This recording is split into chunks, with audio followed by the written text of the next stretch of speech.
Igeret HaKodesh Siman Chafé, sommes à la page 276, 11 lignes par le bas, avec Anodam Shamar Baal Shem Tov Zal al Pasuk.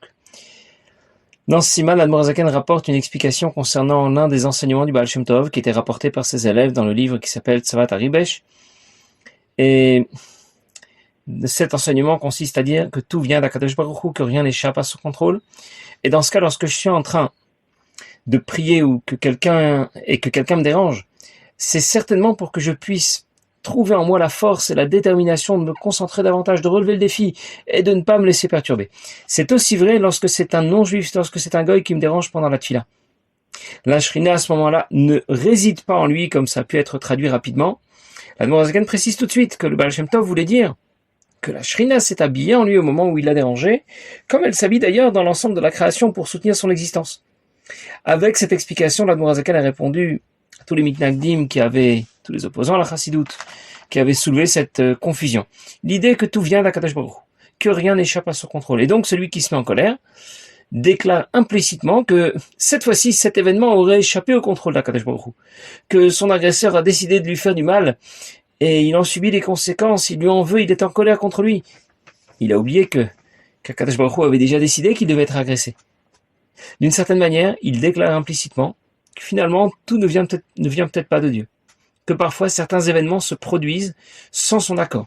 Bedakout, très finement, cela s'appelle faire avodah zara. C'est ne pas reconnaître l'unité de Dieu et sa présence permanente dans la création. C'est ne pas reconnaître son intervention permanente dans l'ensemble de la création. L'Admor Zaken nous a expliqué qu'il fallait dissocier le geste de l'agresseur et ses conséquences. Quelqu'un m'a frappé, m'a insulté ou m'a volé, j'en subis les conséquences, j'étais blessé, j'ai perdu de l'argent. Dieu avait déjà pris la décision que je devais souffrir ou perdre de l'argent. Et d'autre part, l'agresseur sera puni pour ses mauvais choix, pour son mauvais comportement. Encore faut-il être convaincu de tout cela. Et savoir que tout vient d'Akadosh Baruch Hu, que rien n'échappe à son contrôle permanent. Dans tous les événements de la vie, dans tous les événements qui surviennent dans la création. Comment fait-on pour en être vraiment convaincu? C'est facile à dire quand on est devant un livre. Quand on est devant le Siman Chafé du Sefer Atanya. C'est moins facile à dire quand quelqu'un m'agresse ou quand quelqu'un me vole. Là, j'aurais plus de mal à réaliser l'unité de Dieu, son intervention permanente dans la création. Prendre conscience que tout vient de Dieu. Nous sommes convaincus au fond de nous-mêmes. Et pourtant, nous avons du mal à révéler cette conviction en toutes circonstances. Parce que le corps, et le nefesh habamit, s'oppose à ce que cette conviction profonde se révèle et s'affirme. Comment briser cette carapace? Avec quelques lignes de Tanya, par exemple. On n'apprend pas le Tanya seulement pour enregistrer des informations, acquérir des connaissances intéressantes au sujet des Olamot, des Sphirot, des Neshamot. C'est surtout pour se débarrasser de ce qui nous empêche d'être sensibles à l'omniprésence de Dieu. Si quelqu'un se sent parfois un peu faible dans ses convictions, dans sa foi en Dieu, alors il peut participer à un shiur de Tanya, peut-être commencer à manger kasher, fixer des mezuzot à toutes ses portes, donner la tzedaka, et il constatera par lui-même que ses problèmes, ses doutes vont finir par disparaître d'eux-mêmes. Parce qu'il se débarrasse de cette carapace qui le rend moins sensible à la Torah et à la Kedusha.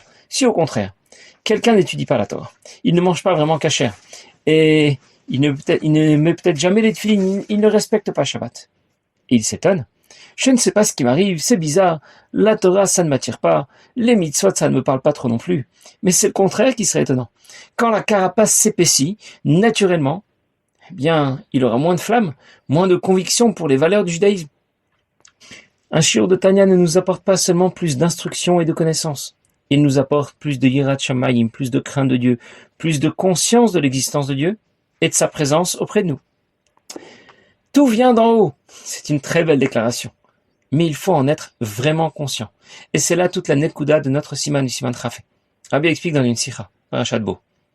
Hachem demande à Moshe de demander à Paro de libérer les Bnei Israël. Et en même temps, il lui annonce tout de suite, Paro va refuser. Il n'acceptera pas de libérer les Bnei Israël. Pourquoi? Ki ani irbat tiet libo. C'est moi qui ai endurci son cœur. Ça veut dire, c'est moi-même qui vais l'en empêcher. Même quand Paro refuse de libérer les Bnei Israël d'Égypte, c'est la décision de Dieu. C'est marqué en toutes lettres dans la Torah. Parce qu'aucun des événements qui surviennent dans la création ne peuvent échapper au contrôle d'Akadosh Baruch Hu. C'est une idée que l'on retrouve clairement, noir sur blanc, dans un passouk de la Torah. Ce n'est pas le chidouche de l'Admor Zaken ou de la chassidoute. Mais avec notre siman, tout à coup, on en prend conscience. On le réalise davantage. Lorsque tu comprends vraiment que tout vient de Dieu, alors tu n'as plus aucune raison de te mettre en colère contre qui que ce soit, et tu réagiras différemment quand un goy viendra te déranger pendant ta tefila. Pourquoi Dieu a voulu que quelqu'un m'agresse? Pourquoi Dieu a laissé ce goy me déranger pendant la tefila? Pourquoi il empêche Paro de libérer les bénis Israël d'Égypte? Le pasuk dit les man shiti ototai. C'est la suite du pasuk. Pour que se révèle la puissance de Dieu, pour que tu révèles la force et la détermination que tu possèdes au fond de toi-même, que tu l'exploites pour relever les défis de la vie et toutes ces difficultés. Un avion décolle toujours face au vent. On a parfois des difficultés et des problèmes, mais c'est ce qui va nous permettre de décoller et de nous élever encore plus haut. Vekanoda. Mashamar Baal Shem Tov Zal al Pasuk. Le Baal Shem Tov, comme c'est bien connu, a dit au sujet du Pasuk, l'Olam Hashem Devar Hanitzav Bashamayim. Toujours Hashem, ta parole se tient présente dans le ciel chez Tseruf Otiat chez Nivru Ben Hashamayim, l'association des lettres et des mots par lesquels les cieux ont été créés. Shumamar Yirakia, comme la parole de Dieu qui est citée au début de Sefer Bereshit, Yirakia, qu'il y ait l'espace, le firmament, entre les eaux d'en haut et les eaux d'en bas, etc. Et Nitzavot Omdot ou Lubashat Bashamayim, elles sont toujours présentes et introduites dans les cieux, les Olam, l'Archiotam ou le Kaimam, pour soutenir leur existence. Veloka philosophim, Shekofrim Bashgacha Pratit. Et pas comme les philosophes qui renient l'idée de l'existence, de la présence de Dieu, qu'on appelle ici Ashgacha Pratit, la providence divine, qui interviendrait dans tous les détails de la création, qui intervient dans tous les détails de la création, et qui vont comparer la création des cieux et de la terre à ce que l'homme peut réaliser avec toutes ses combines. Ils veulent comparer la fabrication d'un objet par un artisan. Cet objet n'a plus besoin de l'intervention de l'artisan une fois qu'il a été fabriqué. Et ils veulent comparer cela à la création des cieux et de la terre par Akadosh Baruch Hu. Et ils sont aveugles au point de ne pas voir la différence qu'il y a entre ce que l'homme peut fabriquer à partir de matières premières qu'on lui a fournies, dont il va changer la forme, le volume, le Maseh Shamayim Varetz ou Yesh Ma'in, alors que la création du ciel et de la terre sont créées par Akadosh Baruch Hu, Yesh, mais Ayin, à partir de rien, ce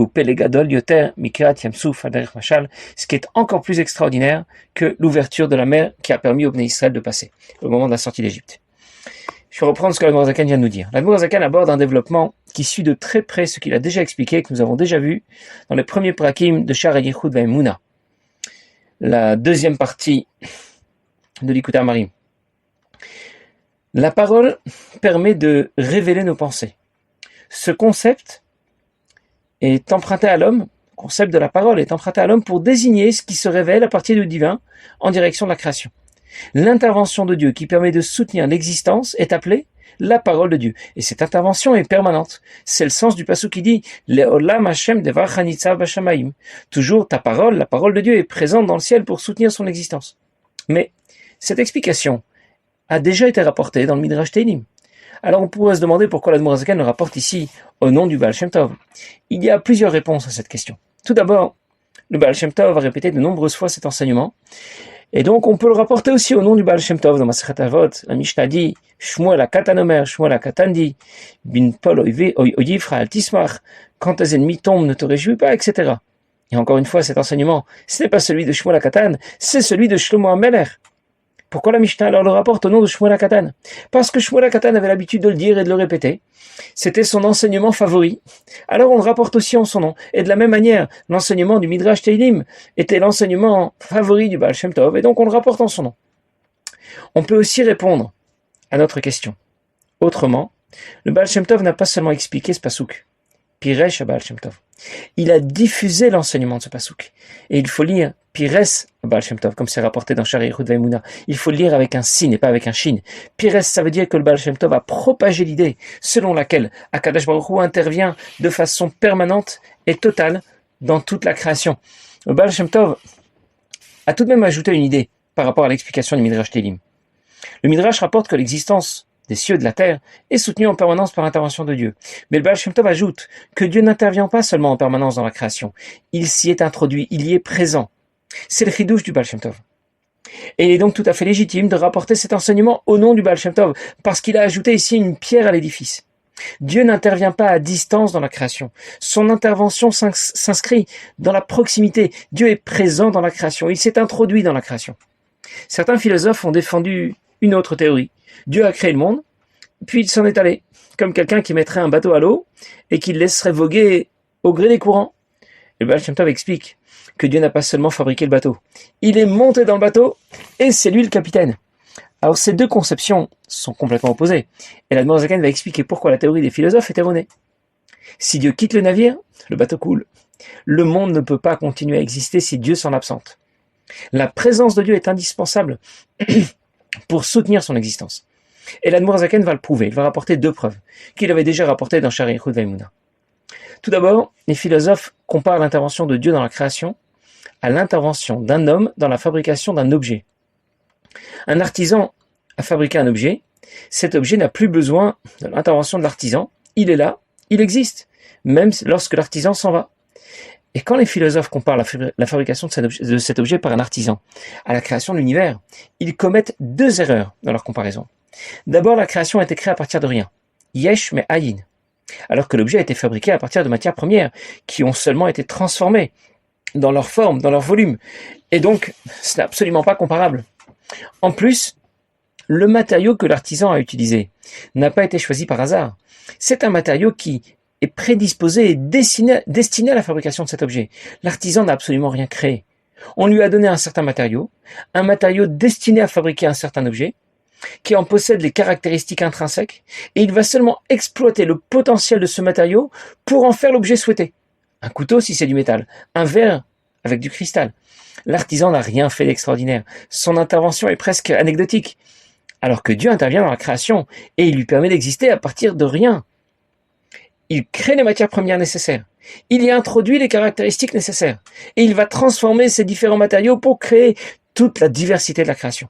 On ne peut donc absolument pas comparer l'intervention de Dieu dans la création et l'intervention d'un artisan dans la fabrication d'un objet. Si tous les scientifiques du monde se réunissaient et conjuguaient leurs efforts, ils ne seraient même pas capables de créer les ailes d'une mouche à partir de rien. Et donc les philosophes se trompent. Ils prétendent que Dieu a créé le monde et qu'ensuite il est parti. Comme un artisan aurait fabriqué un objet et qui s'en est allé, l'objet n'a plus besoin de l'intervention de l'artisan.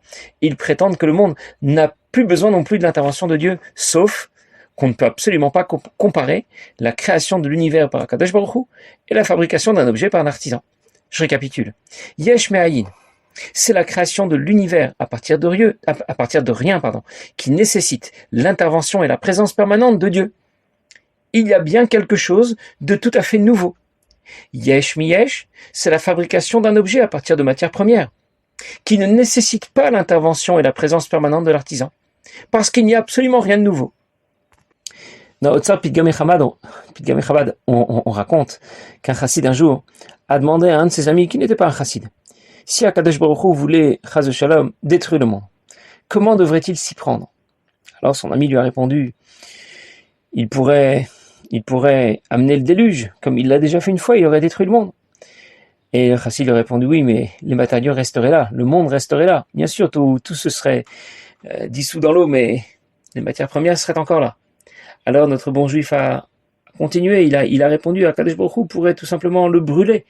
Et notre chassid lui a répondu, oui, mais il resterait de la cendre. Et notre juif a dit, d'accord, mais il pourrait éparpiller la cendre au vent. Il dit, d'accord, il l'aurait éparpillé, mais d'où viendrait le vent? Et la cendre resterait là tout de même. Alors notre chassid lui a finalement répondu, tu sais ce que Dieu devrait faire pour faire disparaître le monde?